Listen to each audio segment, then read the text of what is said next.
बिस्मिल्लाहिर्रहमानिर्रहीम। अस्सलाम वालेकुम। मैं हूँ खाना मानसा शहजादी। गौहर पब्लिशर्स में खुशामदीद। हमारा स्लोगन है redefining the geography of education through digital resources for conceptual learning. Dear teachers and students, हम Gauhar skill up series Urdu class 4 पढ़ रहे हैं। आज हम इसका सबक नंबर 17 जिसका नाम है ख्याली पलाव ये पढ़ेंगे।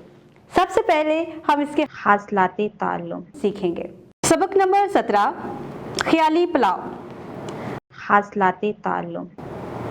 इस सबक की तदरीस के बाद तुलबा इस काबिल हो जाएंगे कि वो किसी भी कहानी या वाक़या को दुरुस्त तलफ़्फ़ुज़ और लबो लहजा के साथ बयान कर सकें।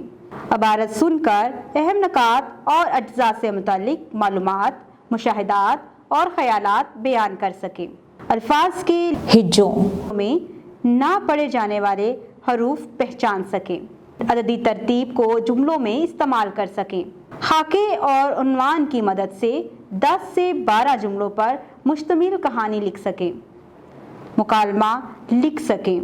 साबके और लाहके की मदद से अल्फाज बना सकें।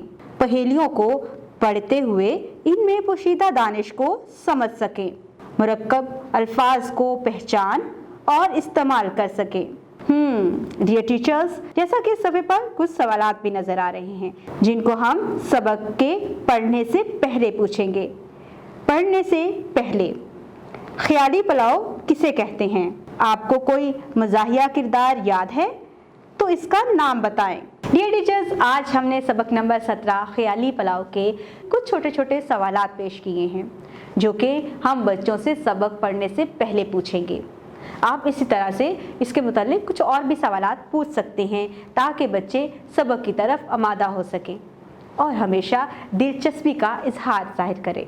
उम्मीद करती हूँ आप हमारी वीडियो से बहुत कुछ सीख रहे होंगे। वीडियोस भी देखते रहें और इसके साथ ही हमारी वेबसाइट को ज़रूर विजिट कीजिएगा जो कि है www.gauharpublishers.com, जिसमें आपको मिलेगी scheme of studies, lesson plans और मॉडल पेपर्स जिससे आप बच्चों को बेहतर तरीके से पढ़ा सकते हैं।